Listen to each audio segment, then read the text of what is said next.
Jack Rose from Out of My Mind, A Head Full of Monsters, and I have finally stopped doing live videos. I'm now doing these videos instead. Invisible illnesses. It's when your appearances are maybe contrary to the fact that your wires are a little bit different. Stuff that physically doesn't present itself in ways that people deem physical. I mean, for me, being curled up in my bed for 3 days is kind of like a physical symptom. I'm lethargic, I'm in pain. Because they're invisible illnesses, a lot of people go, it's not real.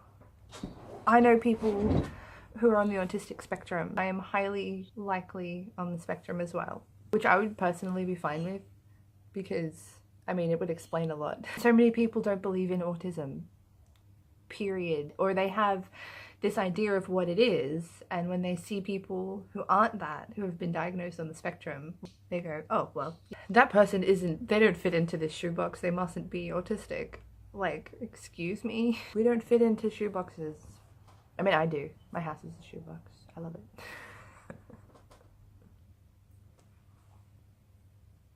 So, my most recent article had a look at the stigma surrounding medication. People seem to think that it's a bad thing.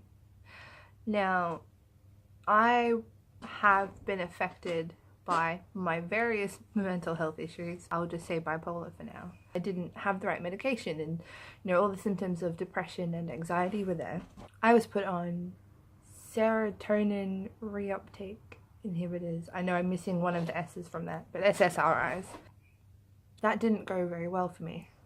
And I think a lot of people have had experiences on a type of medication for a mental health issue that didn't work very well for them. I got a lot worse rather than getting any better at all. I had already had a personal bias against medication, and then when I was finally put on medication, which I sorely needed at the time, and it didn't do anything even close to what I was wanting, it really put me back, and I was like, well, I'm definitely not interested in medication now. And since it became evident that what I was experiencing was on the bipolar spectrum, then there were a different variety of medications available to me to try and help me treat that. So far, so good. It is definitely much better. I've also got other stresses. Like I've been through some really, and that has had a lasting impact on my brain. So that mixed with my highs and lows already was becoming unmanageable and unhelpful in my life. The difference between being on the right medication and being on no medication or the wrong medication is kind of phenomenal. The bipolar that I have is very subtle. It's a very subtle kind of chaos. It's very intense, but for me. And so on the outside, I can seem extremely normal, what I pass as normal. So when someone comes to me and is all like, autism is a myth, or you don't have bipolar, maybe you're just sad. And then there's the people who say, just snap out of it. Like, do you not think if it was easy to just snap out of it, that people would do it? Do you think people want to feel awful? No one wants to feel awful. Invisible illnesses cop a lot of flack for being invisible.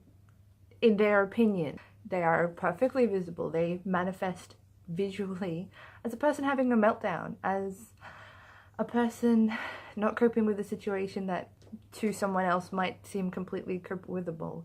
It's sensory overloads.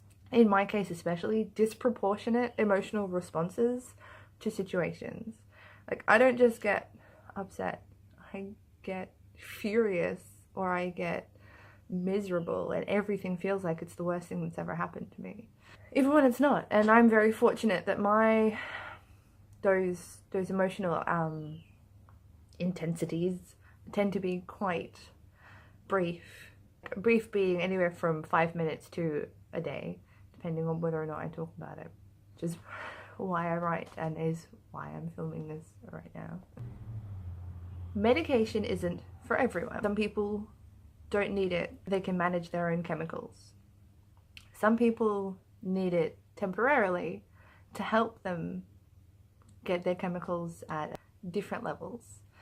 Some people need medication forever. If someone has a heart condition, you medicate them. If someone has a liver condition, you medicate them. So if someone has an illness in their brain, you medicate them so they can get better, so they can become functional.